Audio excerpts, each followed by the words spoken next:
The nurse's hands were covered in my daughter's blood when she looked at me and said the words no father should ever hear. 23 stab wounds. We don't know if she'll make it through the night. I'm a Navy SEAL. I've faced down terrorists, survived enemy fire, jumped out of planes into war zones. But nothing, absolutely nothing, prepared me for seeing my 16-year-old daughter Ivy lying on that hospital gurney, her body destroyed by the man my ex-wife brought into our lives. Hit like, subscribe for more betrayal stories, and comment your city or country. My name is Victor. 20 years in the Navy, 12 of them as a SEAL. I've been shot twice, nearly drowned once, and lost brothers in combat. But the phone call I got 3 hours ago broke me in ways war never could. I was at my apartment on leave, finally getting some sleep after a 6-month deployment, when my phone rang at 2:47 a.m. Unknown number. I almost didn't answer. "Is this Victor Hale?" a woman's voice asked, professional but strained. "Yeah, who's this?" "This is Mercy General Hospital. Your daughter Ivy was brought in by ambulance approximately 40 minutes ago. She's in critical condition. You need to come immediately." My blood went cold. "What happened?" "Sir, she was the victim of a violent assault.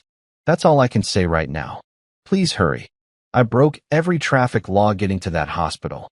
My hands gripped the steering wheel so tight my knuckles went white. Ivy, my baby girl. The only good thing that came out of my marriage to Morgan before she decided being a wife and mother wasn't exciting enough for her anymore. 2 years ago, Morgan walked out on us. No warning. Just came home one day and said she'd fallen in love with someone else, some guy named Blake she met at a bar. She wanted a divorce, wanted freedom, wanted to find herself. She left Ivy behind like she was returning a library book. Ivy was 14 then. She cried for weeks. Asked me over and over what she did wrong, why her mom didn't love her anymore. I held her every night and told her it wasn't her fault, that sometimes people just break. But I saw what it did to her, how she blamed herself. I pulled into the hospital parking lot doing 50. Didn't even turn off the engine properly. Just ran. The emergency room doors slid open, and I was hit with that antiseptic smell mixed with something metallic. Blood. I knew that smell from combat zones. "Ivy Hale," I said to the nurse at the desk, my voice coming out harder than I meant. "Where is she?" The nurse's eyes went soft with sympathy. That look made my stomach drop. "She's in surgery right now. 3rd floor, surgical wing." "But Mr. Hale," I was already moving. I found the surgical waiting area. A doctor in scrubs was standing outside the operating room, talking quietly to 2 police officers. When he saw me, his expression shifted. "Mr. Hale, that's me. Where's my daughter? What happened?" He gestured for me to sit. I stayed standing. "Your daughter was found by a neighbor in the driveway of a residence on Maple Street. She'd been stabbed multiple times. 23 wounds across her chest, abdomen, and arms. She lost a massive amount of blood.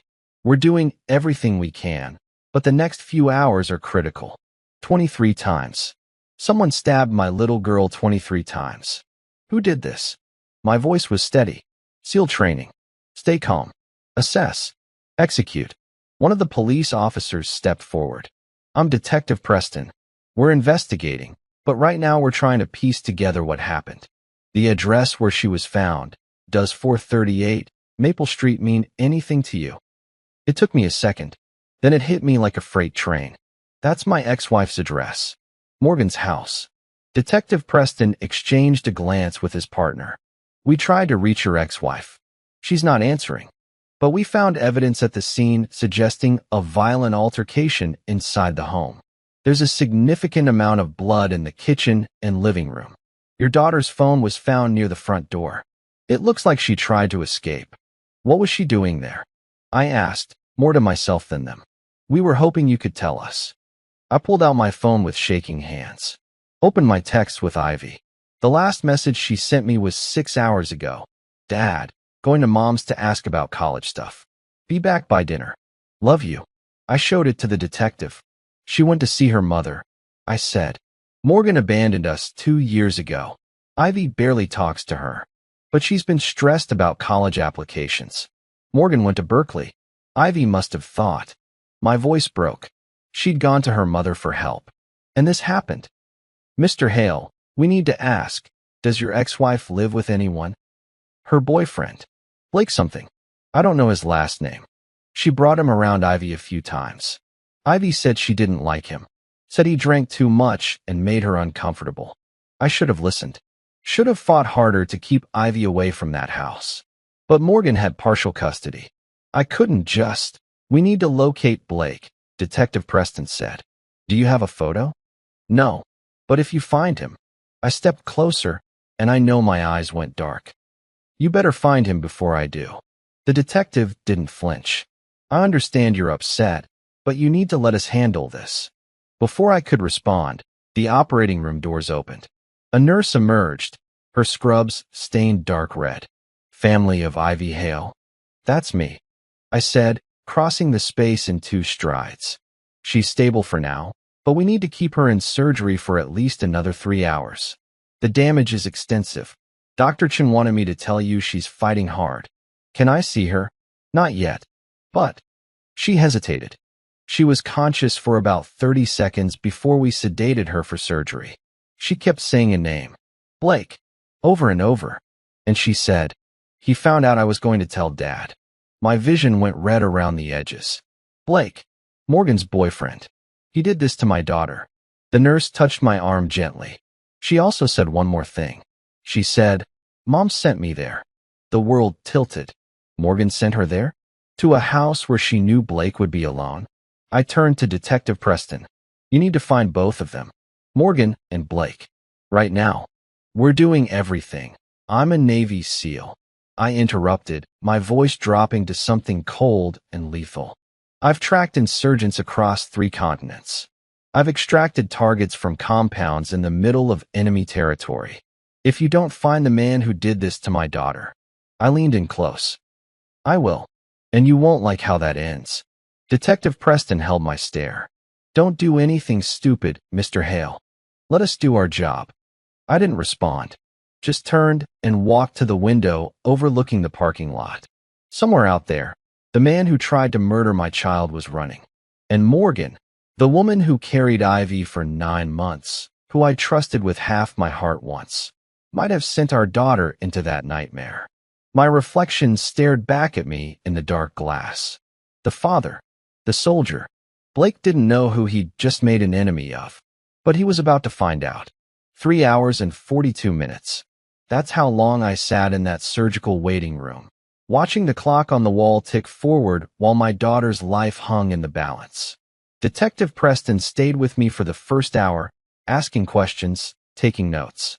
His partner had already left to start tracking down Blake and Morgan. I gave them everything I knew, which wasn't much. Morgan had made sure to keep her new life separate from ours after the divorce. Mr.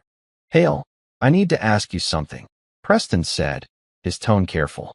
When was the last time Ivy visited her mother's house? I had to think. Maybe 3 months ago. Morgan's birthday. Ivy felt obligated to go. She came home early, said Blake had been drinking, and made some comment about her outfit. I told Morgan if he couldn't be respectful, Ivy wasn't coming back. How did your ex-wife respond? She said I was being overprotective. That Blake was just joking around. I looked at the detective. Why? Preston pulled out his phone and showed me a screen. We ran Blake's name through the system. Blake Cordell. He's got a record. 2 prior assault charges, 1 domestic violence arrest that got dropped when the victim refused to testify. Bar fight that put a guy in the hospital. Your ex-wife never mentioned any of this. My jaw clenched so tight I thought my teeth might crack. No, she didn't. Did Ivy ever tell you Blake made her uncomfortable in any specific way? She said he stared at her, made weird comments about her hair, her clothes. I asked if he ever touched her. She said no, but that she felt like he wanted to. The rage was building in my chest like a pressure cooker. I should have kept her away from that house completely. You couldn't have known this would happen. I'm her father. I should have known. At 6:15 a.m., Dr. Chun emerged from surgery. His scrubs were stained, his face exhausted but relieved. She made it through, he said, and I could breathe again. She's stable. We repaired the damage as best we could. 4 stab wounds hit major organs. 1 collapsed lung, damage to her liver and intestines. The wounds on her arms suggest she tried to defend herself. She's a fighter, Mr. Hale. When can I see her? She's in recovery now. She'll be unconscious for several more hours. We've got her on heavy pain medication. But you can sit with her. They took me to the ICU. Nothing in my 20 years of military service prepared me for seeing Ivy in that hospital bed. She looked so small. Tubes and wires everywhere. Bandages covering her chest and arms. A ventilator breathing for her. Her face was pale, bruised on one side where she must have hit the ground when she fell. I pulled a chair to her bedside and took her hand carefully, avoiding the 4-line. "I'm here, sweetheart," I whispered. "Dad's here. You're safe now." I don't know how long I sat there. Could have been minutes or hours. Time didn't exist anymore. Around 9 a.m., Detective Preston came back with new information. "We found Blake's car abandoned near the interstate," he said quietly, standing in the doorway. "He's running. We've got an APB out, highway patrols looking for him. But I need to tell you what we found at the scene." I didn't want to leave Ivy, but I stepped into the hallway. There were signs of a struggle throughout the house. Broken glass, overturned furniture. We found Ivy's backpack in the kitchen with her laptop and college application materials inside. Her phone was by the front door.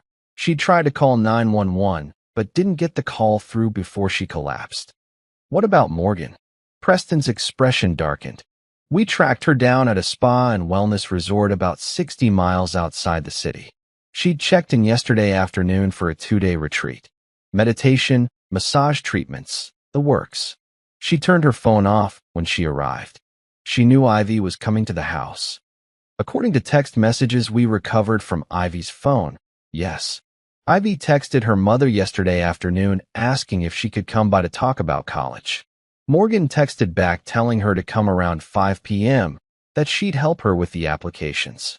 My hands were shaking. But Morgan wasn't there. No. She left Blake alone in the house knowing Ivy was coming. The implications of that hit me like a gut punch. Did Blake know Ivy was coming? We're still piecing that together. But based on the neighbor's statement, the woman who found Ivy, she heard screaming around 5:30 p.m. A male voice yelling, then Ivy screaming for help. The neighbor called 911, and when she went outside, she saw Ivy stumbling out of the house, bleeding. Blake chased her into the driveway. The neighbor started screaming and Blake ran back inside, grabbed his keys, and fled. I felt something cold settle into my bones. The same cold I felt on missions when I knew things were about to get violent. "Where's Morgan now?" "On her way here. We sent officers to bring her in." I wanted to tell him to arrest her right there. But I needed to hear what she had to say first. Needed to look her in the eyes. 2 hours later, I heard her voice in the hallway outside ICU. That same voice that used to whisper, "I love you" to me, that sang lullabies to Ivy as a baby. Where is she? Where's my daughter? The nurse tried to stop her, but Morgan burst through the ICU doors. She'd changed into regular clothes, but her hair was still perfect, her makeup still done. She'd taken the time to make herself presentable while our daughter lay dying. When she saw Ivy in that bed, she let out a theatrical gasp and covered her mouth. "Oh my God! Oh my God, what happened?" I stood up slowly from my chair, putting myself between Morgan and Ivy's bed. "You happened," I said, my voice deadly quiet. Morgan's eyes went wide, filling with tears. "Victor, I didn't know. You told Ivy to come to your house yesterday at 5 p.m. You knew Blake would be there alone. You knew Ivy was uncomfortable around him, and you left her there with him anyway." "No, I thought I'd be home by then. You were at a spa." I cut her off. "Getting a massage while your boyfriend was stabbing our daughter 23 times. Morgan's face crumpled. "It wasn't supposed to happen like this. Blake said he'd talk to her, try to smooth things over because I know she doesn't like him. I just wanted them to get along. She's 16 years old, Morgan. Why did she need to get along with your drunk boyfriend who has 2 assault charges on his record?" Morgan's face went pale. "I what? You didn't know? Or you didn't care?" I stepped closer. Blake Cordell. Criminal record. Violent history. You brought him around our daughter, and you didn't even bother to check who he was. He told me those charges were lies, that his ex was crazy, and you believed him. Just like you believed leaving your family for a man you met in a bar was a good idea. Morgan's tears were flowing now, but I felt nothing. No sympathy. No pity. Where is he, Morgan? I don't know. I swear I don't know. I've been calling him, but he won't answer. Your boyfriend tried to murder our child. And you're still calling him. The look on her face told me everything I needed to know. Even now, even after this, some part of her was still choosing Blake over Ivy. Detective Preston appeared in the doorway. Ms. Hale, we need you to come down to the station to give a statement. Morgan looked at Ivy one more time, then at me. I never wanted this. You have to believe me. Get out, I said quietly. Get out of this room. Get away from my daughter. And pray I never see you alone in a dark alley, because my training only goes so far. Morgan left, escorted by Detective Preston. I returned to Ivy's bedside, taking her hand again. She's gone, baby girl. It's just you and me now. Just like it's always been. Ivy's fingers twitched in mine. Just slightly. But it was there. She was still fighting. And so was I. For days passed before Ivy opened her eyes. I was sitting in the same chair I'd barely left since she came out of surgery, reading a book I wasn't absorbing, when I heard her voice. Weak. Broken. But real. Dad. I dropped the book and was at her side in a heartbeat. I'm here, baby. I'm right here. Her eyes found mine, and what I saw there broke something in me I didn't know could break. Terror. Pain. And something worse, shame. Don't let her in. Ivy whispered through cracked lips. Don't let Mom near me. She's not coming back. I promise. Ivy's hand gripped mine with surprising strength. He said, Blake said Mom told him I needed to be taught respect, that I was ruining her happiness. The words hit me like physical blows. I tried to keep my face neutral, calm, but inside something dark and violent was waking up. Baby, just rest. We can talk about this later. No. Tears slid down her cheeks. I need to tell you. Before I forget or get too scared. She took a shaky breath.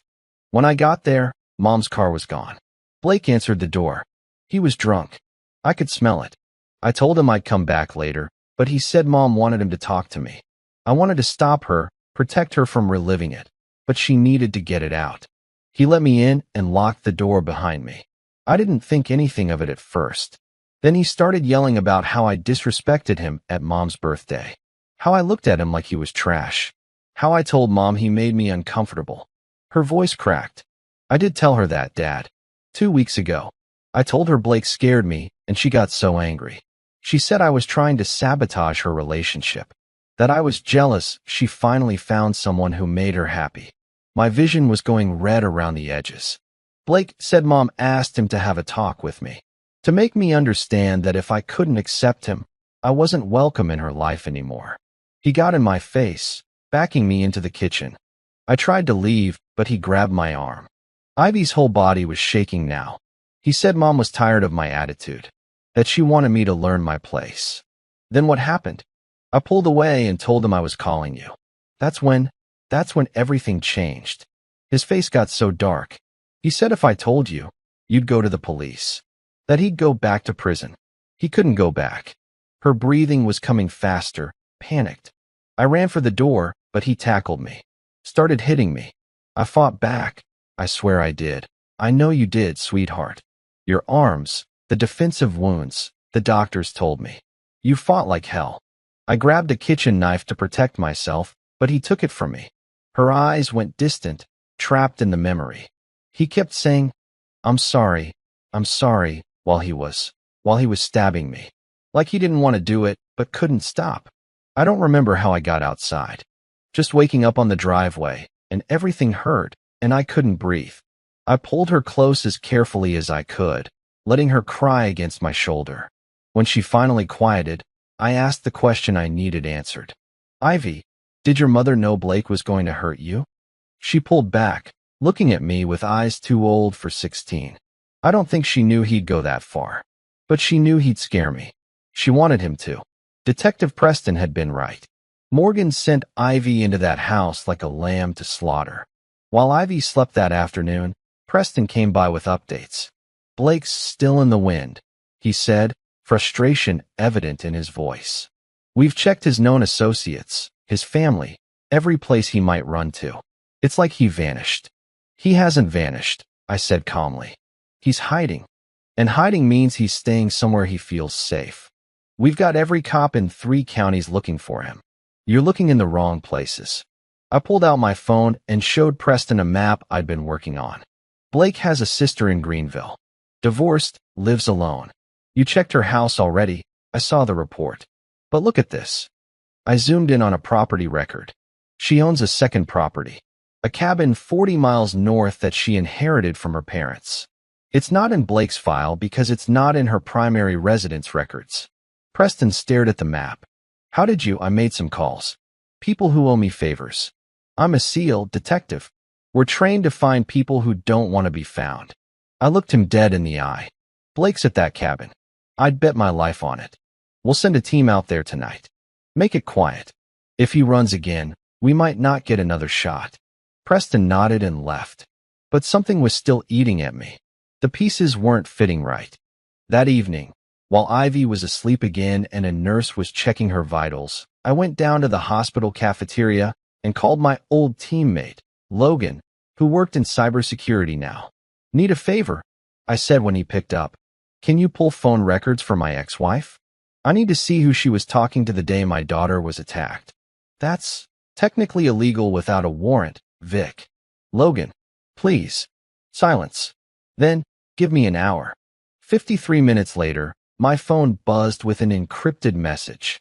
Logan had sent screenshots of Morgan's call and text history. What I saw made my blood run cold. The day of the attack, Morgan had exchanged 17 text messages with Blake. The timestamps showed she was texting him even while she was at the spa. I opened the images Logan had managed to pull from her cloud backup. Morgan 2:15 p.m. She's coming at 5.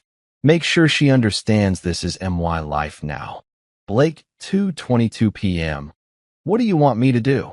Morgan 2:24 p.m. Scare her. Make her see she can't control my choices anymore. Just don't leave marks Victor can see. Blake 2:30 p.m. You sure about this? Morgan 2:31 p.m. She needs to learn. I'm tired of her victim act. Do whatever it takes. Blake 2:35 p.m. Okay. I read the messages 3 times, making sure I wasn't misunderstanding. Morgan hadn't just known. She'd planned it. She'd given Blake permission to hurt our daughter. The last text was sent at 5:47 p.m., right around the time the neighbor heard screaming. Blake 5:47 p.m. It went too far. She wouldn't stop fighting. What do I do? Morgan had read the message. The app showed read 5:48 p.m., but she never responded. She'd just turned off her phone and gone to her massage appointment. I forwarded everything to Detective Preston with a single message. You need to arrest Morgan. Now. Then I sat in that cafeteria, surrounded by tired families and vending machines, and felt something shift inside me. I'd spent 20 years learning how to eliminate threats, how to track, isolate, and neutralize targets. I'd done it for my country, for freedom, for causes bigger than myself. Now I was going to do it for my daughter. Blake was hiding in that cabin, scared and desperate. But he had no idea what was coming for him. And neither did Morgan. The hunter had picked up the scent. And this time, it was personal. Detective Preston called me at midnight with news that made my blood sing with dark satisfaction. We arrested Morgan 2 hours ago. The text messages you sent me were enough for a warrant. She's being charged with conspiracy to commit assault and child endangerment. I was in the hospital chapel, the only place I could find silence at that hour. What did she say? Lawyered up immediately. But Victor, there's something else. We raided that cabin you told us about. Blake was there, just like you said. But he's gone now. Looks like someone tipped him off. We missed him by maybe 30 minutes. My jaw clenched. Who knew you were going? Just my team. 5 officers I trust with my life. Then Blake has someone else helping him. Someone with access to police communications. Preston went quiet. That's a serious accusation. It's the only explanation. He's been one step ahead this whole time. I stood, heading back toward Ivy's room. I'm going to find him myself. Victor, don't. I hung up. The next morning, I contacted Natalie Chun, a lawyer I'd worked with years ago when Morgan first filed for divorce. She'd fought hard for my custody rights then, and I trusted her more than anyone in the legal system. We met in the hospital cafeteria while Ivy slept upstairs. I need you to build a case against Morgan that puts her away for as long as possible, I said, sliding a flash drive across the table. Everything's on here. The texts, the planning, her history of dismissing Ivy's concerns about Blake. Natalie plugged the drive into her laptop, her expression darkening as she read. Victor, this is premeditated child abuse. With Blake's testimony, we could get her 15 to 20 years. Blake's not going to testify. He's in the wind. Then we need more. We need evidence that shows a pattern. Did Ivy ever tell anyone else about Blake, making her uncomfortable? Teachers? Friends? School counselors? I pulled out my phone and opened Ivy's social media accounts. She'd given me her passwords years ago when we made a deal about internet safety. Let me check her messages. What I found made me want to put my fist through the wall. 3 weeks before the attack, Ivy had messaged her best friend Paige. Mom got so mad when I said Blake creeps me out. She said if I can't be respectful, I'm not welcome at her house anymore. Why doesn't she believe me? 2 weeks before, Blake grabbed my shoulder today when I tried to leave. Not hard, just possessive, like he was showing me he could. Mom saw it and didn't say anything. 1 week before, I don't want to go to Mom's anymore, but she keeps texting me saying I need to grow up and stop being dramatic. I feel like I'm going crazy. I showed Natalie the messages. She was already taking notes.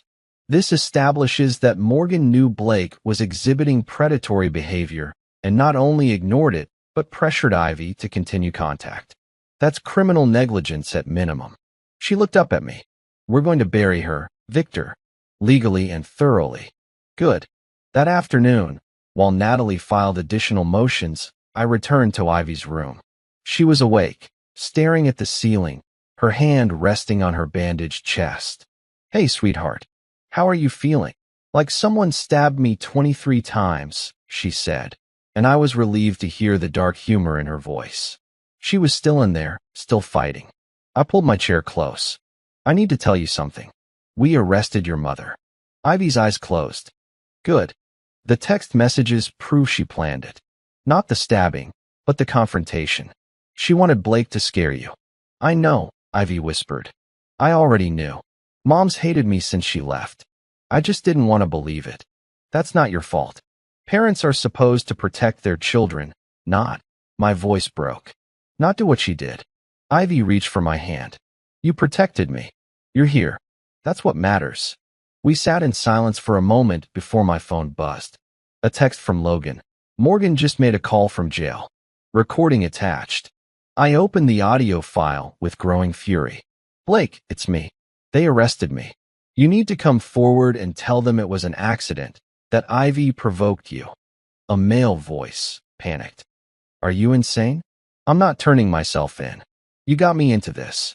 I gave you money to leave. Why are you still here? Because every cop in the state is looking for me. I can't get out. You need to send more cash. And a car with clean plates. I'm in jail, Blake. I can't help you. Then I'm going to tell them everything. How you planned it. How you wanted her hurt. I've got the texts, Morgan. Unless you figure out how to help me, I'm making a deal. The call ended.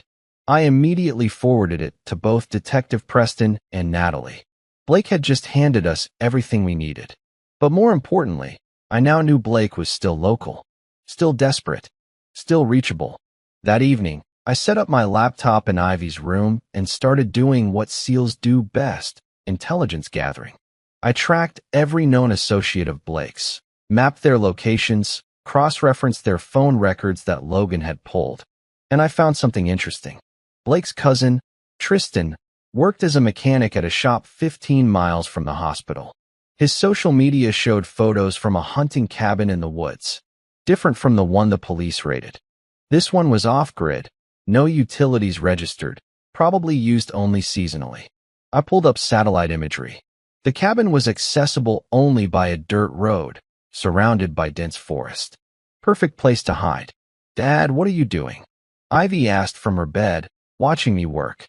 "Research. You're hunting him, aren't you?" I looked at my daughter. She was pale, weak, traumatized, but her eyes were clear and knowing. "Yes." "Good," she said quietly. "But don't kill him." "Why not?" "Because then you go to prison and I lose you too. I need you here." She held my gaze. "Make him face what he did. Make him stand in court and see me alive while he goes to jail forever. That's the revenge I want." My daughter was 16 years old and wiser than I'd ever be. "Okay," I promised. "I'll bring him back alive." When I looked at the map on my screen, marking the cabin location. Soon.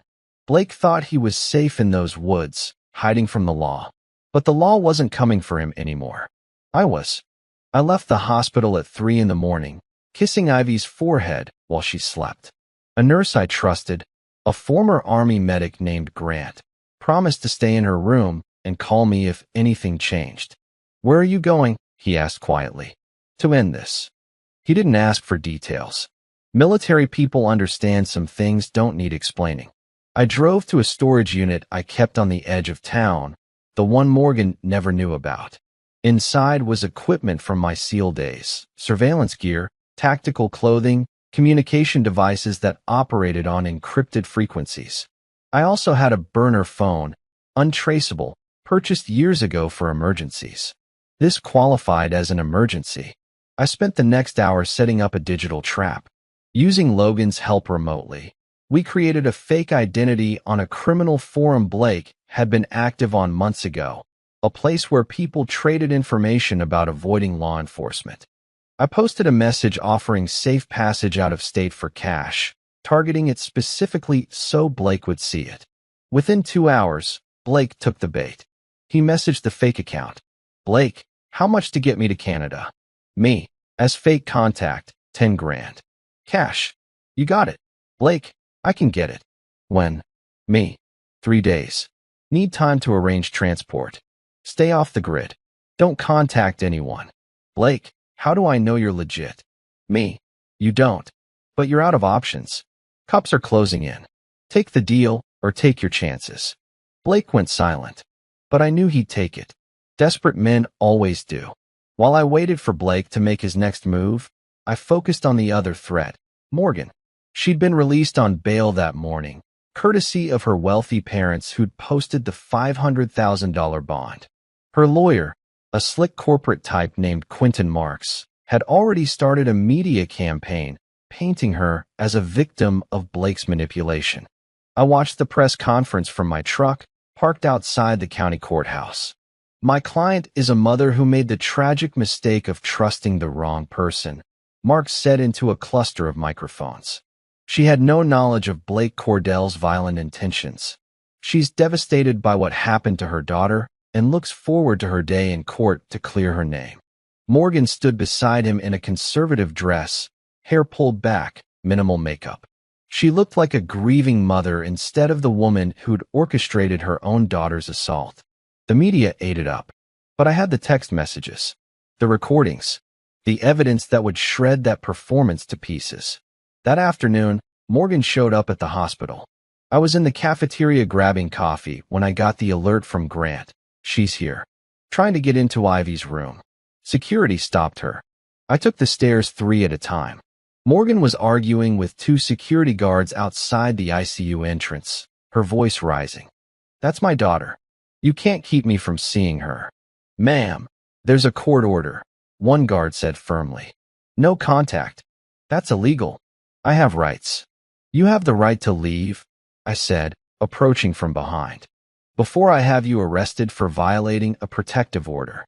Morgan spun around, and for a split second I saw real fear in her eyes. Then she shifted into victim mode, tears springing up instantly. "Victor, please. I need to see her. I need to tell her I'm sorry. Sorry doesn't fix 23 stab wounds. I didn't know Blake would. You told him to do whatever it takes, Morgan. I have the texts. The police have the texts. The prosecutor has the texts. I stepped closer, keeping my voice low and cold. You sent our daughter into that house knowing what would happen. I just wanted her to respect my relationship. You wanted her hurt. And now you're going to prison for it. Morgan's tears dried up fast, replaced by something harder. You think you're so perfect, don't you? The hero father. But where were you when she was growing up? Off playing soldier while I raised her alone. You didn't raise her. You tolerated her until you found someone more interesting than your own child. I loved her. I still love her. Love doesn't hire someone to terrorize your kid. That's not love, Morgan. That's hate. She opened her mouth to respond, but Natalie appeared from around the corner, phone in hand. She'd been recording the entire conversation. Ms. Hale, as your attorney advised you, any contact with the victim or her father violates the terms of your bail, Natalie said calmly. This conversation is now evidence. I'd suggest you leave immediately. Morgan looked between us, realizing she'd been played. You set me up. No, I said. I just gave you enough rope to hang yourself. You did the rest. Security escorted Morgan out. She looked back once, and I saw something crumble in her expression. Maybe regret. Maybe just self-pity. I didn't care which. Upstairs, Ivy was awake when I entered her room. Was that Mom I heard? She asked. She tried to visit. Security stopped her. Good. Ivy adjusted herself in bed, wincing at the pain. Dad, I've been thinking. When Blake goes to trial, I want to testify. You don't have to. We have enough evidence. I need to. I need to look at him and tell him he didn't break me. Her voice was stronger than I'd heard in days. He tried to kill me, and I survived. That needs to mean something. I sat on the edge of her bed. You're braver than any SEAL I ever served with. I learned from the best. That evening, Blake finally responded to my trap. Blake, I'm in. 3 days. Where's the meet? Me.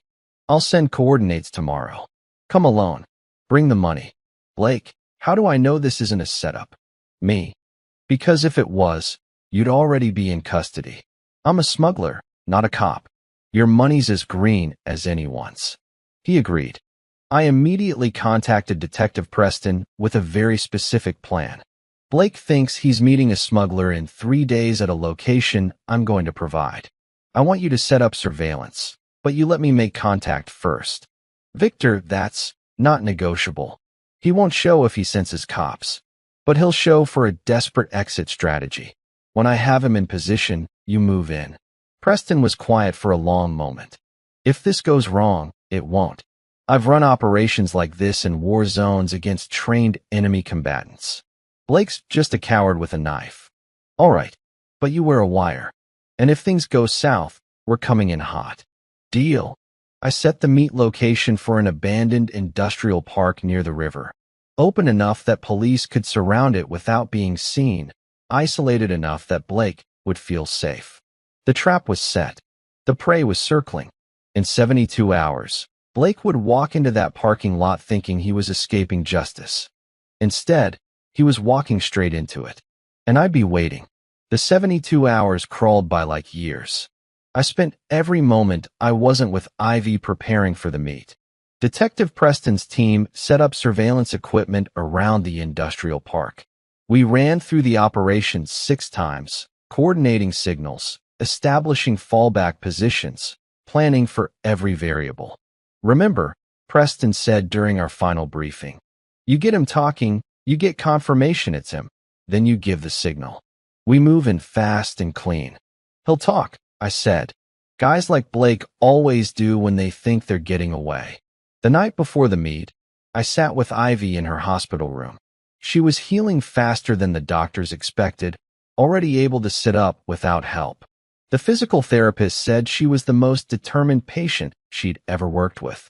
Tomorrow's the day, Ivy said. It wasn't a question. Yeah. Are you scared? I thought about it. No. I've done this kind of thing 100 times in combat. But those were enemies I didn't know. This is different. This is the man who hurt you. Dad, promise me something. Anything. Promise me you won't lose yourself doing this. Don't become someone I don't recognize. I took her hand. I promise. I'm doing this the right way. By the law. For you. She squeezed my fingers. Come back safe. Always. The next day at noon, I drove to the industrial park in an unmarked sedan. I wore civilian clothes, jeans, a dark jacket, baseball cap. The wire was hidden under my shirt, so small Blake would never spot it unless he patted me down. The industrial park was a graveyard of failed businesses. Cracked pavement, rusted machinery, buildings with broken windows. Perfect place for a criminal meet. I parked near the agreed location, an old loading dock behind a shuttered warehouse. Detective Preston and his team were positioned in 3 locations around the perimeter, invisible to anyone approaching. I waited. At exactly 1 p.m., a beaten-up Honda pulled into the lot, moving slowly, cautiously. The driver wore sunglasses and a hood, but I knew the body language. Fear. Desperation. Blake. He parked 20 feet away and didn't get out immediately. He was scanning the area, looking for threats. I stayed relaxed, leaning against my car like I had all day. Finally, Blake opened his door and stepped out. He looked terrible. Unshaven, dirty clothes, the smell of alcohol and sweat reaching me even from that distance.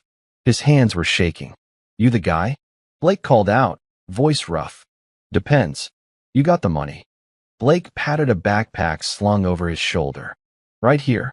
10 grand like you said. I pushed off the car and walked toward him slowly, keeping my hands visible. Blake tensed, ready to run. Easy, I said. Just want to see you're serious before we talk details. Show me the car first. The one with clean plates. It's in the warehouse. After I see the cash. Blake hesitated, then unzipped the backpack enough for me to see bundles of bills inside.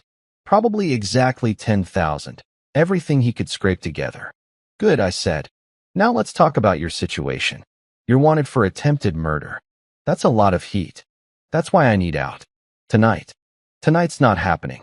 I need 2 days to set up the route through. 2 days? Blake's voice rose with panic. I can't wait 2 days. The cops are closing in. I saw patrol cars circling my cousin's neighborhood yesterday. Then you should have contacted me sooner. I kept my tone cold, businesslike. This kind of transport takes time to do right. Unless you want to get caught at the border. Blake ran a hand through his greasy hair. Fine. 2 days. But I need a safe place to stay until then. Can't help you there. Too risky. Come on, man. I'm dying out here. I've been sleeping in my car, eating gas station food, looking over my shoulder every second. Not my problem. You knew the risks when you did what you did. Blake's face twisted with anger. I didn't have a choice. She made me do it. I went very still. Who made you? My girlfriend. Ex-girlfriend. Whatever the hell she is now. Blake was unraveling, the stress finally breaking him. She set the whole thing up. Told me to scare her daughter, teach her a lesson. Said the kid was ruining her life, needed to learn respect. My blood was ice water in my veins. And you just went along with that? She paid me, all right. 10 grand. Said she'd give me another 10 after. I was broke, behind on rent. My car was about to get repossessed. I needed the money. So you stabbed a 16-year-old girl 23 times for money. Blake's eyes went wide. How did you? Then he stepped back, realization dawning. Wait, who are you really? I took off my sunglasses and looked at him with unveiled fury. I'm Victor Hale, Ivy's father. And you just confessed to everything. Blake's face went white as bone. He turned to run, but I moved faster, years of SEAL training making me a blur. I tackled him to the pavement, pinning him down with my knee in his back. Get off me! Get off me! Blake screamed. Detective Preston and 4 officers materialized from their positions, weapons drawn. Blake Cordell, you're under arrest for attempted murder, Preston said, pulling out handcuffs. I stayed on Blake for another second, leaning close to his ear. My daughter is alive. She's strong. And she's going to watch you rot in prison for the rest of your miserable life. I got up and Preston's officers took over, yanking Blake to his feet and cuffing him. But Blake wasn't done talking. The fear had broken something in him, and words kept pouring out. It wasn't supposed to go this far. Morgan just wanted me to scare her, push her around a little. But the kid fought back, threatened to call the cops on me. I panicked. I have priors. Man, I would have gone back to prison. Morgan knew that. She knew what would happen if the kid called the police on me. Detective Preston was recording everything on his phone. Morgan who? Morgan Hale. The mother. She planned the whole thing. She sent those texts telling me when the kid would be there alone. She even gave me whiskey that morning, said it would calm my nerves. She wanted this to happen. Preston looked at me. I nodded. Keep him talking, I said. Preston turned back to Blake. You're saying Morgan Hale paid you $10,000 to assault her daughter? Yes. Check her bank records. She withdrew it 2 days before. Cash. Met me at a motel and gave me the money in an envelope. Said there'd be more after if I handled the situation. I have the text messages. They're on my old phone hidden in my car. She told me to throw it away, but I kept it as insurance in case she tried to screw me over. Officers immediately went to search Blake's Honda. I walked away from the scene, hands shaking with barely controlled rage. I'd known Morgan was involved. But hearing the extent of her planning, the calculation behind it, the cold payment of blood money to hurt our child, it was almost too much to process. Within minutes, officers returned with a phone in an evidence bag. Preston unlocked it and started scrolling. His face went dark. Victor, you need to see this. He showed me the screen. Text messages between Morgan and Blake going back 3 weeks. Planning sessions. Morgan venting her frustration with Ivy. Blake agreeing to teach her a lesson. The money transfer confirmation. And the final message, the one that sealed Morgan's fate. Morgan, make sure she understands who's in control. Use force if you have to. Just don't leave marks on her face. Preston looked up at me. We're bringing Morgan back in. This time she's not making bail. I watched as they loaded Blake into a patrol car.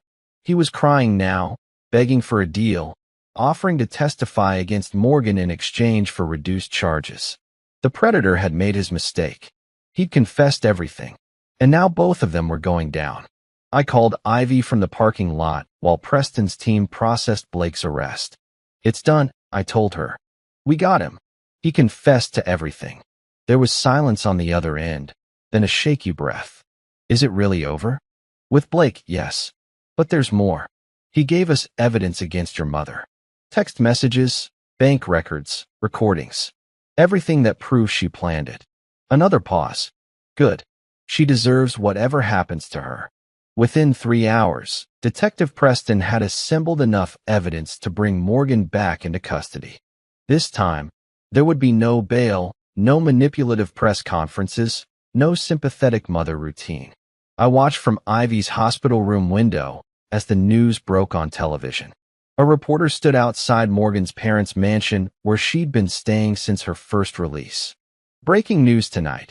Morgan Hale has been arrested and charged with conspiracy to commit assault, child endangerment resulting in bodily harm, and solicitation of violence. According to sources close to the investigation, new evidence recovered from her co-defendant Blake Cordell shows Mrs. Hale not only knew about the planned assault on her daughter, but actively orchestrated it, including paying $10,000 to ensure the attack occurred. The camera cut to footage of Morgan being led out in handcuffs, her face a mask of shock and fury. Gone was the grieving mother persona. This was the real Morgan, angry, exposed, caught. Her lawyer Quentin Marks tried to run interference, shouting to reporters that his client was innocent, that Blake was lying to save himself. But the media wasn't buying it anymore.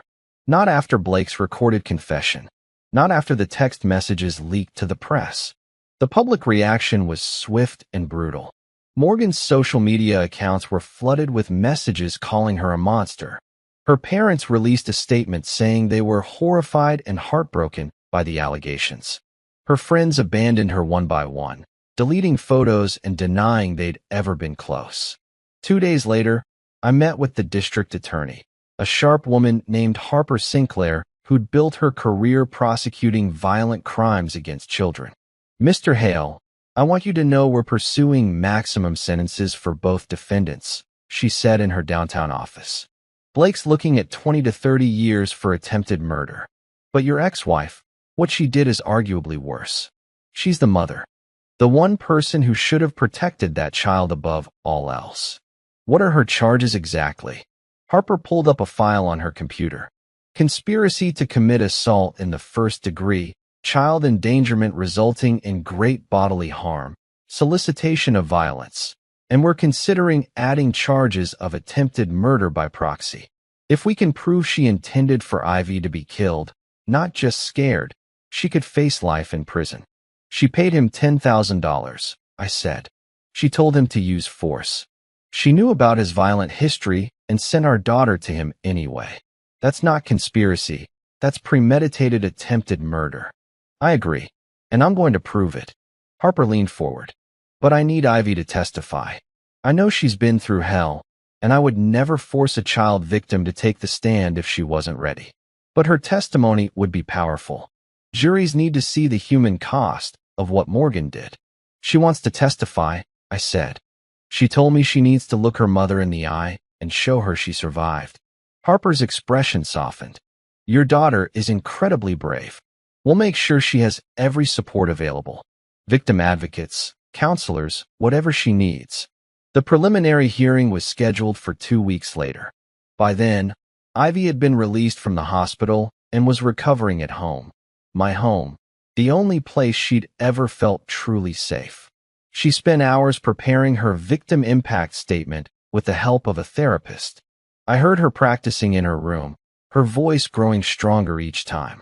My mother tried to have me killed because I made her uncomfortable, because I reminded her of responsibilities she didn't want, because I was an obstacle to her happiness. It broke my heart and filled me with pride in equal measure. The day of the hearing, I drove Ivy to the courthouse. She wore a simple dress, her hair pulled back, the scars on her arms still visible. She wanted people to see them, wanted the jury to understand what had been done to her. Morgan was already seated when we entered the courtroom. She wore an orange jumpsuit, her hair unwashed, her face pale, without makeup. When she saw Ivy, something flickered in her eyes. Maybe remorse, maybe just self-pity. Ivy looked at her mother and didn't flinch. Blake was brought in separately, shackled and guarded. He wouldn't look at either of us. The hearing lasted 4 hours. The prosecution presented evidence, the text messages, the bank withdrawal, Blake's recorded confession, the witness testimony from the neighbor who found Ivy bleeding in the driveway.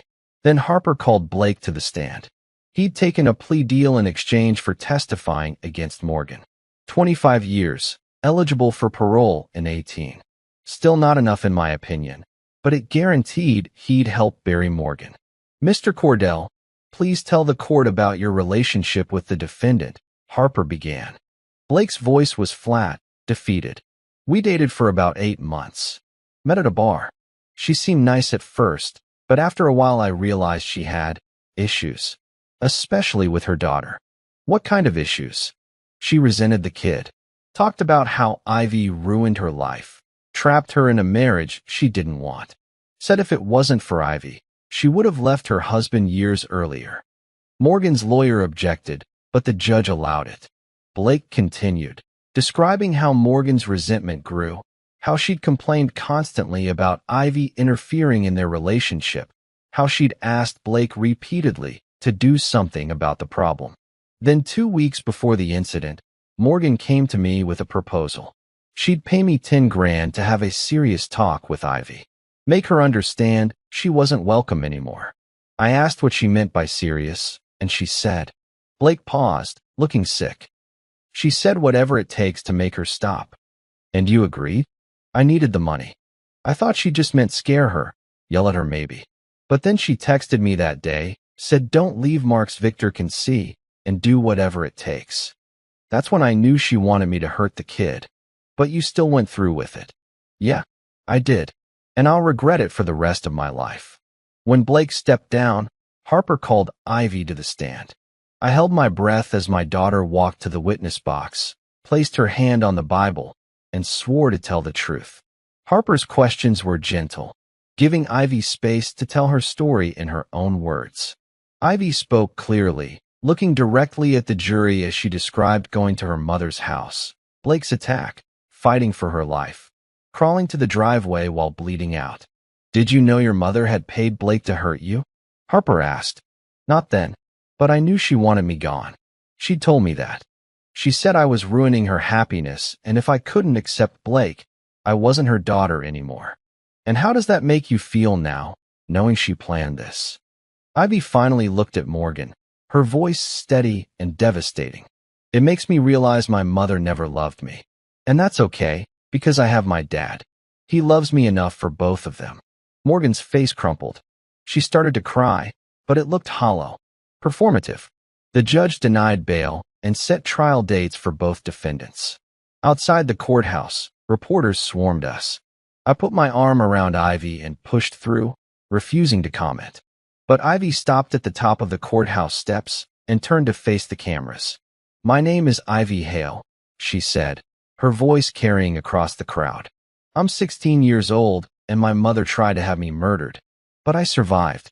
And I want every kid out there who doesn't feel safe at home to know, you're not alone. There are people who will protect you. You just have to be brave enough to speak up." The crowd went silent. Even the reporters stopped shouting questions. We walked to the car together, and I realized something had shifted. Ivy wasn't just surviving anymore. She was taking control of her own story, and Morgan's carefully constructed world was burning to the ground. 6 months after Blake's confession, the trial finally began. Those 6 months had been a strange mix of healing and preparation. Ivy returned to school, though she switched to online classes to avoid the stares and whispers. She worked with her therapist twice a week, processing the trauma, learning to live with the scars both visible and invisible. I took a leave of absence from the Navy to be there for her. My commanding officer understood. He had kids of his own. "Family first, Hale," he'd said. "The SEALs will be here when you're ready to come back." But watching my daughter rebuild herself piece by piece, I wasn't sure I wanted to go back. She needed me more than the military did. The courthouse was packed the morning of opening statements. Morgan's case had become national news. The mother who paid to have her own daughter attacked. Media vans lined the streets. Protesters held signs outside reading "Justice for Ivy" and "Mothers Protect, They Don't Destroy." Ivy sat beside me in the gallery, wearing a professional blouse that didn't quite hide the scar that ran up her left arm. She'd chosen not to cover it. Wanted the jury to see what her mother had done. Morgan was led into the courtroom in a gray suit her parents had bought for the trial. Her lawyer, Quinn, had advised her to look remorseful and maternal. But when Morgan's eyes swept the room and landed on Ivy, I saw something cold flash across her face before she remembered to look sad. The prosecution's case was led by District Attorney Harper Sinclair, along with a prosecutor named Julian who specialized in crimes against children. They were methodical, building their case brick by brick. Julian's opening statement was devastating. "Ladies and gentlemen of the jury, this is a case about the ultimate betrayal. A mother, the person who brought a child into this world, who should love and protect that child above all else, instead chose to orchestrate violence against her own daughter. Not in a moment of passion, not in self-defense, but deliberately, with planning, with payment, with cold calculation." He walked them through the timeline. The withdrawn cash, the text messages, the setup, Blake waiting drunk in that house while Morgan got a massage 60 miles away. The defendant will try to convince you she didn't know how far Blake would go, that she only wanted to scare Ivy. But I ask you, what kind of mother pays a man with a violent criminal history $10,000 to scare her 16-year-old daughter? What kind of mother texts "do whatever it takes"? What kind of mother turns off her phone and goes silent while her daughter is being stabbed 23 times? The jury was riveted. Several jurors glanced at Morgan with visible disgust. Quinn's opening statement tried to paint Morgan as a victim of Blake's manipulation, a woman who'd fallen under the spell of a dangerous man and made terrible choices out of fear. "My client is not innocent of poor judgment," Quinn said. "She admits she was involved with a dangerous individual. She admits she should have protected her daughter better. but she never intended for Ivy to be harmed. Blake Cordell acted alone, driven by his own violent impulses and his fear of going back to prison. Morgan Hale is guilty of being a bad mother, perhaps, but that's not the same as being a criminal. It was a weak defense, and everyone knew it. The prosecution called witnesses over the next 3 days. The neighbor who found Ivy bleeding. The first responders who kept her alive. The doctors who operated for hours to save her life. Each testimony painted a picture of the horror Ivy had endured. Then Julian called Blake to the stand. He'd already been sentenced, 25 years for attempted murder. Now he was here to bury Morgan in exchange for having 5 years shaved off his sentence and being transferred to a lower security facility. Blake looked like he'd aged a decade in 6 months. Prison wasn't treating him well. "Mr. Cordell, tell the jury about your relationship with the defendant," Julian began. Blake's testimony was damning. He described how Morgan had complained endlessly about Ivy. How she'd said things like, "I wish she'd never been born, and my life would be perfect if she wasn't in it." How Morgan had asked him multiple times to teach Ivy a lesson before finally offering him money. She said Ivy needed to understand that Morgan's life didn't revolve around her anymore. Blake said, his voice hollow, that Ivy was trying to sabotage her happiness and needed to be put in her place. And what did you understand put in her place to mean? Hurt her. Scare her bad enough that she'd stop interfering. Morgan said she didn't care what I did as long as there weren't marks on Ivy's face that Victor could see. Quinn objected, claiming Blake was lying to reduce his sentence, but the text messages backed up everything he said. When Quinn cross-examined Blake, trying to establish he'd acted alone, Blake destroyed the defense with one simple statement. "I'm a coward who hurt a kid for money. I deserve everything I'm getting. But I didn't come up with this plan. Morgan did. She wanted her daughter gone, and she paid me to make it happen." The next day, Ivy took the stand. I held my breath as she was sworn in, praying she'd make it through without breaking down. Harper's questions were gentle, letting Ivy tell her story at her own pace. Ivy described going to her mother's house that day, hoping for help with college applications. She described Blake's attack, the terror, the pain, fighting for her life. "Did you ever think your mother wanted you hurt?" Harper asked. "Not at first," Ivy said quietly. "But looking back, I see it now. She'd been pushing me away for months. Every time I tried to talk to her about Blake making me uncomfortable, she got angry. She chose him over me every single time." "How do you feel about your mother now?" Ivy looked directly at Morgan for the first time. "I don't feel anything. She's not my mother anymore. Mothers protect their children. She tried to have me killed." Morgan's face crumpled. She started crying, but it looked staged. Performative. Quinn tried to shake Ivy's testimony on cross-examination, suggesting she'd misunderstood Morgan's intentions, that perhaps Morgan had just wanted them to talk. "With respect, ma'am," Ivy said, her voice steady. "You don't pay someone $10,000 to have a conversation." Several jurors nodded. On the final day of testimony, against her lawyer's advice, Morgan took the stand. It was a disaster. Quinn tried to guide her through a sympathetic narrative, but Morgan couldn't help herself. When asked about her relationship with Ivy, Morgan's resentment poured out. "She was always so difficult, always judging me, making me feel guilty for wanting my own life. I gave up everything for her when she was born, my career, my friends, my freedom, and she never appreciated it." "That doesn't mean you wanted her hurt, though, correct?" Quinn asked desperately. "Of course not. I just wanted her to understand that I deserved happiness too, that she couldn't control my choices anymore." Julian's cross-examination was surgical. "Ms. Hale, you texted Blake, 'Do whatever it takes.' What did you mean by that?" "I just meant, make her understand." "Understand what?" "That you didn't want to be her mother anymore." "I didn't say that. You told Blake that Ivy was ruining your life, didn't you?" "She was making things difficult." "Answer the question. Did you tell Blake that Ivy was ruining your life?" Morgan's mask finally shattered. Yes, I said that. Because it's true. From the moment she was born, she took everything from me. And even after I left, she wouldn't let me go. She kept trying to make me feel guilty, kept interfering. So you paid someone to hurt her. I paid him to talk to her. With his fists. With a knife? 23 stab wounds, Ms. Hale. That's what your talk cost your daughter. Morgan had no answer. The trial lasted 2 weeks total. Closing arguments took an entire day. Then the jury deliberated. We waited for 6 hours. When the verdict came back, Ivy squeezed my hand so tight I thought she might break it. On the charge of conspiracy to commit assault in the first degree, we find the defendant guilty. Morgan's lawyer closed his eyes.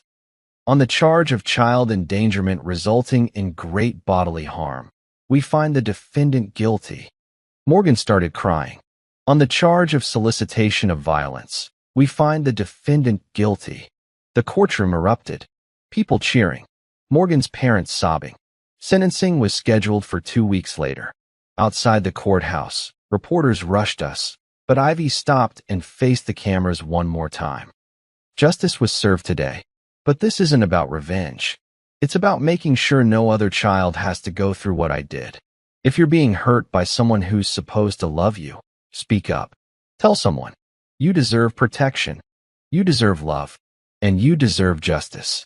We walked to the car together, and for the first time in 6 months, I felt like maybe we could finally start to heal. The battle was over. Now came the hard part, learning to live again. The 2 weeks between the guilty verdict and sentencing felt both endless and too short. Ivy and I spent them preparing for what came next. Not just the sentencing, but the future beyond it. We'd taken to walking in the park near our house every evening. Her therapy homework to reclaim normal activities that trauma had stolen. During one of those walks, she asked me something I hadn't expected. Dad, do you think she'll apologize? I knew she meant Morgan. I don't know, sweetheart. Do you want her to? Ivy was quiet for a long moment, watching ducks glide across the pond. I used to think if she just said sorry, if she explained why, it would help. But now I realize nothing she says will change what happened. An apology would just be more words from someone whose words mean nothing. She was 17 now. Her birthday had passed during the trial. Too young to have learned such hard truths about the world. Sentencing day arrived on a gray November morning. The courthouse was less packed than during the trial, but the media presence remained heavy. This was the final chapter of a story that had captivated the nation. Blake was sentenced first, in a separate hearing we didn't attend. His lawyer had requested the proceedings be separate, hoping to distance him from Morgan. It didn't matter. He got 25 years in a maximum security facility, eligible for parole in 18. Not enough, but knowing he'd spend the best years of his life behind bars provided some satisfaction. Morgan's sentencing began at 10 a.m. Judge Richardson, a stern woman in her 60s with a reputation for tough sentences in child abuse cases, presided. Morgan sat at the defense table in the same gray suit, her parents behind her in the gallery. Her father looked broken. Her mother refused to make eye contact with anyone, staring straight ahead with a blank expression. Ivy sat beside me, her hand in mine. She'd written a victim impact statement, but wasn't required to read it aloud. The judge would review it privately. Still, she'd wanted to be here, wanted to witness justice being served. Judge Richardson called the court to order. We're here for sentencing in the matter of the state versus Morgan Elizabeth Hale. The defendant has been found guilty by jury on 3 counts. Conspiracy to commit assault in the first degree, child endangerment resulting in great bodily harm, and solicitation of violence. Harper Sinclair stood to present the prosecution's sentencing recommendation. Your Honor, the state recommends the maximum sentence allowed by law. This was not a crime of passion or temporary insanity. This was calculated, premeditated abuse by a mother against her own child. The defendant withdrew $10,000 cash, recruited a violent offender, sent her daughter into a trap, and then turned off her phone while that child was being stabbed 23 times. The defendant has shown no genuine remorse. Even on the witness stand, she blamed the victim for ruining her life. The state believes anything less than the maximum sentence would fail to serve justice. Quinn stood for the defense. He'd prepared a statement about Morgan's difficult childhood, her mental health struggles, her claimed remorse. But when he started speaking, Judge Richardson cut him off. "Counselor, I've read your brief. I've reviewed the psychiatric evaluations. I've considered every mitigating factor you've presented. Do you have anything new to add?" Quinn deflated. "No, Your Honor." "Then I'll hear from the defendant. Ms. Hale, do you wish to make a statement before sentencing?" Morgan stood slowly. She'd been coached to appear remorseful, but I could see the calculation in her eyes. She was still trying to manipulate, still trying to find an angle. "Your Honor, I know what I did was wrong. I was in a dark place, involved with a dangerous man, and I made terrible choices. But I never wanted my daughter hurt. I never intended for things to go so far. I loved Ivy. I still love her. And I hope someday she can forgive me." It was hollow, scripted, and Judge Richardson wasn't buying it.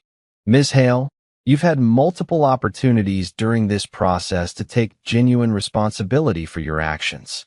Instead, you've minimized, deflected, and blamed your victim. Your testimony revealed not remorse, but resentment toward the child you brought into this world. You paid a violent criminal to assault your daughter because she was difficult. That's not love. That's abuse elevated to attempted murder by proxy." Morgan's face went pale. Judge Richardson continued, "I've presided over hundreds of child abuse cases. I've seen parents who made terrible mistakes in moments of stress or addiction. I've seen genuine remorse and rehabilitation. But I've also seen predators who view children as obstacles to their happiness.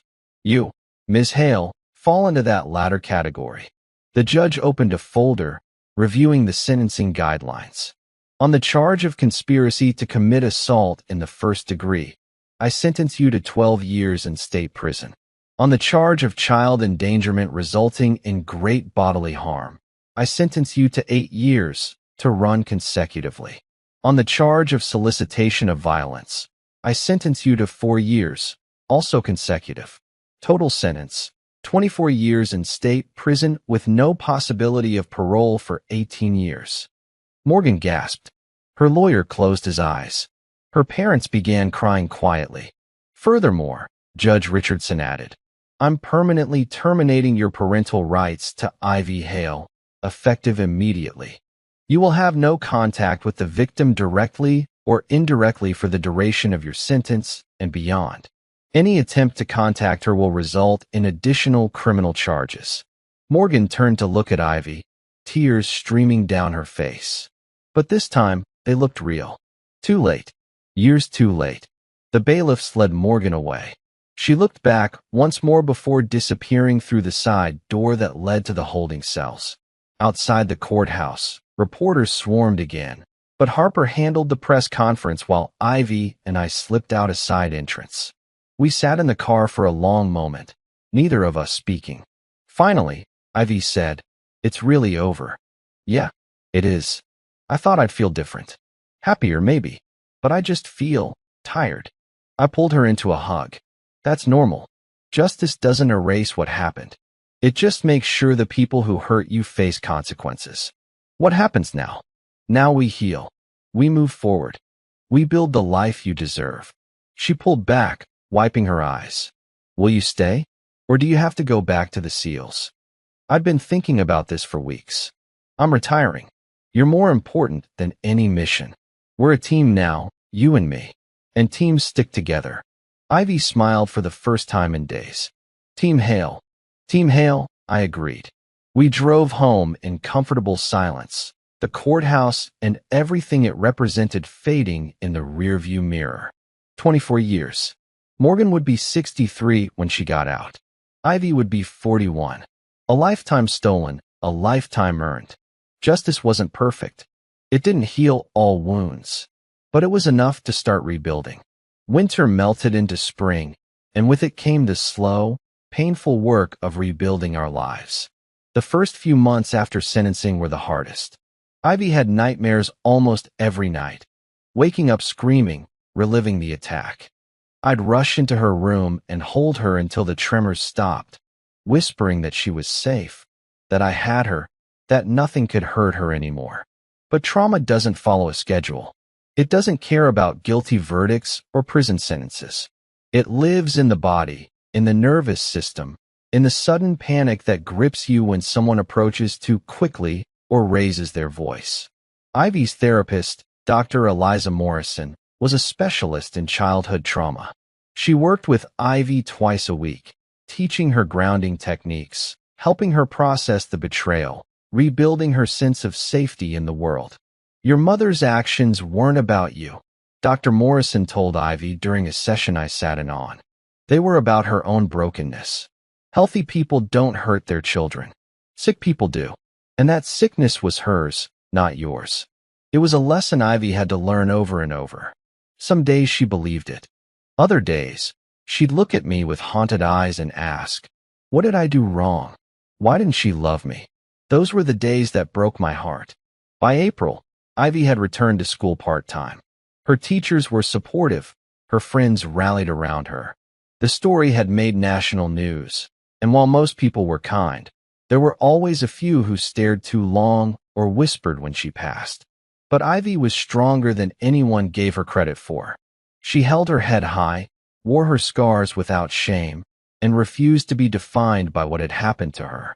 One afternoon in May, she came home from school with an announcement.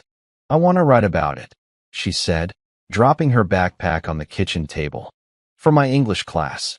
Ms. Daphne said we could write a personal essay for our final project. I want to write about survival. Are you sure you're ready for that?" I need to. I need to take control of the story. Right now, everyone else is telling it. The media, the lawyers, even Mom in her way. But it's my story. I should be the one to tell it. She spent 3 weeks writing. I'd hear her typing late at night, the rhythm of keys clicking in the darkness. Sometimes I'd find her crying over the keyboard. Other times she'd emerge from her room energized, finally able to put into words what she'd been feeling. When she finished, she asked me to read it. I sat at the kitchen table with her essay, a box of tissues beside me. The title was simple: "The Day I Learned My Mother Didn't Love Me, and Survived Anyway." It was devastating and beautiful, raw and honest. She wrote about the attack, yes, but also about the years leading up to it. The small moments of rejection, the ways Morgan had made her feel like a burden, the slow realization that her mother saw her as an obstacle rather than a blessing. But she also wrote about resilience, about choosing to live even when dying felt easier, about finding strength in unexpected places, in a father who became both parents, in friends who showed up with homework and terrible jokes, in a therapist who taught her that healing wasn't linear. The last paragraph destroyed me. My mother tried to erase me from her life. She paid someone to hurt me so badly I'd disappear. But I'm still here. I'm still breathing, still learning, still growing. And that's my revenge, not violence, not hatred, but living. Living loudly, living fully, living in a way that proves her actions failed. She wanted me gone. I chose to stay. And that choice, every single day, is my victory. I looked up at Ivy with tears streaming down my face. "This is incredible. Can I submit it?" "Baby, you can do anything you want with it. This is powerful. Important. People need to hear this." She submitted it to her teacher. Then, with Dr. Morrison's encouragement, she submitted it to a national essay contest for teen writers. And in July, she won. The essay was published in a major magazine. It went viral within hours. Thousands of people, survivors of abuse, children of toxic parents, trauma survivors of all kinds, reached out to tell Ivy her words had helped them. The attention was overwhelming at first, but Ivy handled it with grace, responding to messages, doing interviews with child advocacy organizations, becoming an unexpected voice for survivors. That's when the idea came to me.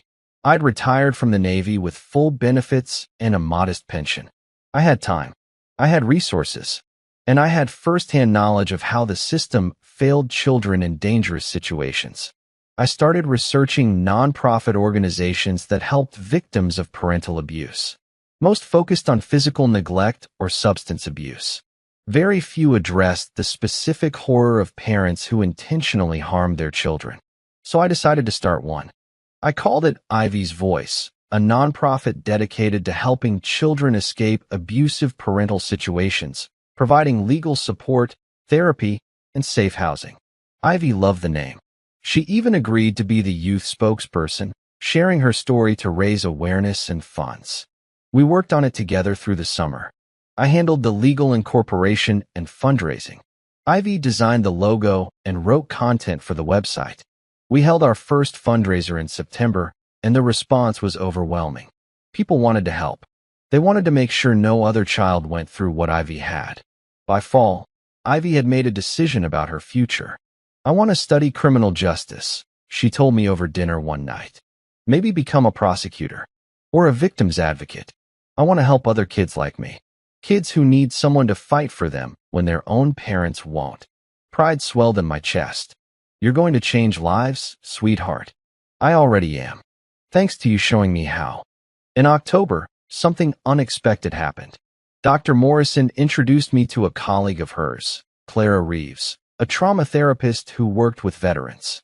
Clara was warm, intelligent, and had a laugh that made rooms feel brighter. We started talking. Then we started having coffee. Then dinner. I wasn't looking for a relationship. Ivy was my priority, my entire world. But Clara understood that. She never pushed, never demanded. She simply showed up, for both of us. By November, Ivy was pulling me aside with a knowing smile. "Dad, you know Clara likes you, right? We're just friends." "Sure you are. And I'm just mildly traumatized." She laughed at my expression. "I'm kidding. But seriously, it's okay if you like her. You deserve to be happy too.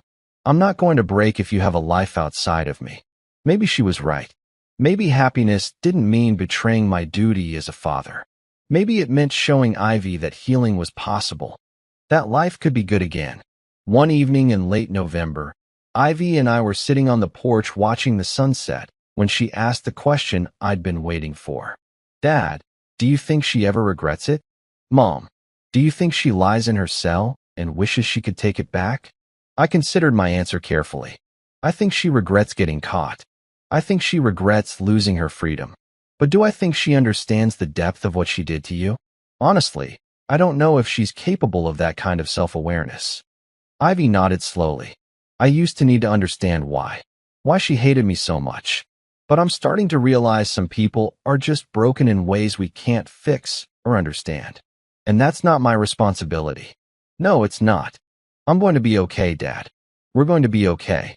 Looking at my daughter, scarred but standing, wounded but healing, I believed her. We were going to be more than okay. We were going to thrive. 3 years had passed since Morgan's sentencing. Ivy stood backstage at the National Youth Advocacy Conference, smoothing down her professional blazer. At 20 years old, she'd just finished her sophomore year studying criminal justice at Berkeley, the same college her mother had attended, but for entirely different reasons. I watched from the wings as she prepared to give the keynote speech to 500 young advocates and survivors. My daughter, who'd nearly died at 16, was now traveling the country telling her story, changing laws, saving lives. Clara stood beside me, her hand finding mine. We'd been married for 6 months, a small ceremony with just Ivy, a few close friends, and my SEAL brothers who'd become Ivy's uncles. Ivy had walked both of us down the aisle, insisting she wanted to give me away to someone who deserved me. "She's incredible," Clara whispered. "You raised an amazing human being." "She raised herself," I said. "I just made sure she had the space to do it." Ivy's Voice, the nonprofit we'd founded, now operated in 12 states. We'd helped over 300 children escape abusive situations, provided legal representation, funded therapy, and created safe housing. Ivy served as the youth director, using her story to raise awareness and millions of dollars in funding. But the work wasn't just professional for her.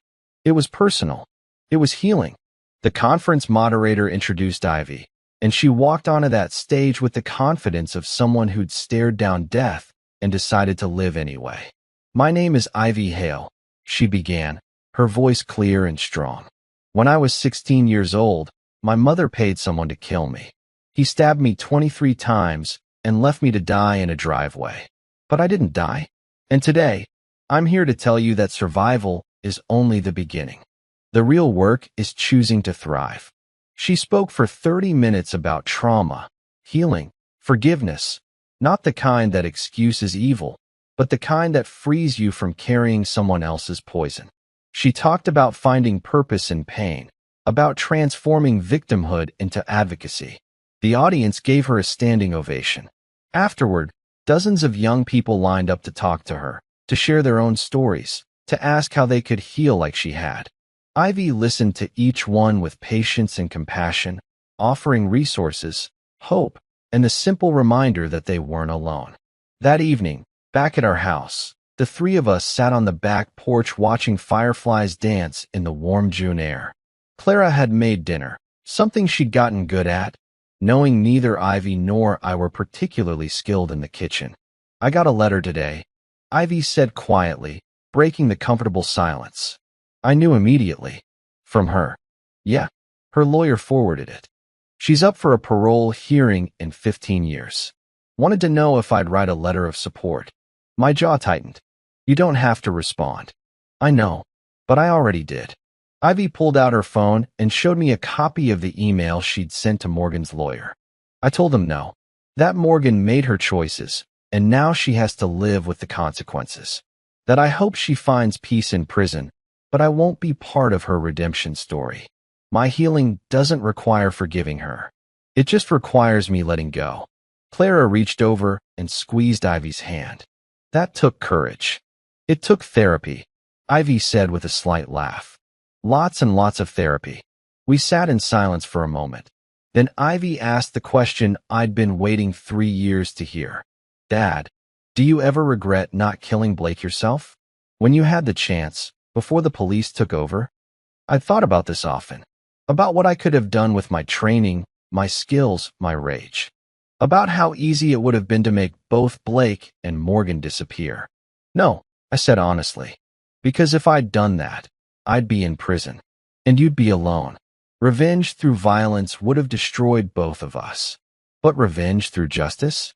Through building something meaningful from the wreckage? That's the kind of revenge that actually heals. Quiet revenge," Ivy said, echoing something I'd told her years ago. "The best kind." Ivy looked out at the fireflies, a small smile on her face. "You know what the best part is? Mom wanted me erased. She wanted me to disappear from her life so completely it would be like I never existed. But instead, I became more visible than she ever was. My story reached millions. Ivy's voice helped hundreds of kids. I'm changing laws, changing lives. She tried to erase me, and instead I became unforgettable. That's not revenge," Clara said softly. "That's triumph." "Maybe it's both," Ivy said. "Maybe the best revenge is just living so well that the people who hurt you become irrelevant." Later that night, after Clara had gone to bed and Ivy was in her room studying for summer classes, I sat alone on the porch with my thoughts. I thought about Morgan, sitting in a cell somewhere, counting the years until a parole hearing that would likely deny her. I thought about Blake, probably doing the same. I thought about all the ways this story could have ended, with violence, with death, with me behind bars and Ivy alone in the world. But instead, it ended here, with my daughter thriving, with a family we'd built from broken pieces, with a nonprofit saving children we'd never met, with justice served and healing earned. I pulled out my phone and texted Ivy. "Proud of you" doesn't even begin to cover it. Her response came immediately. "Love you, Dad. Thanks for showing me what real strength looks like." The fireflies kept dancing in the darkness, tiny lights that refused to be extinguished. Just like us. Before I leave you today, I want to ask you something important. If someone you love was hurting, would you know how to help them? Would you know what to say? Drop your answer in the comments. I read every single one, and your words matter. And hey, tell me where you're watching from. Whether you're in New York or New Delhi, Texas or Tokyo, London or Lagos, comment your city or country below. I love knowing this story reached you, wherever you are in the world. If this story moved you, if Ivy's strength inspired you, if you believe survivors deserve justice, hit that like button. And subscribe because we're building a community here. People who believe that stories have power, that healing is possible, and that the best revenge is living well. What kind of stories do you want to hear next? More betrayal and revenge? Family drama? Military justice stories? Cheating spouse stories with epic karma? Drop your preferences in the comments, and I'll bring exactly what you want to hear. Your voice shapes what stories I tell. Until our next thriller, our next epic revenge tale, our next story of survival and justice, take care of yourselves. Protect your peace. Choose your battles wisely. And remember, the people who tried to break you don't get to write your ending. You do. See you in the next story.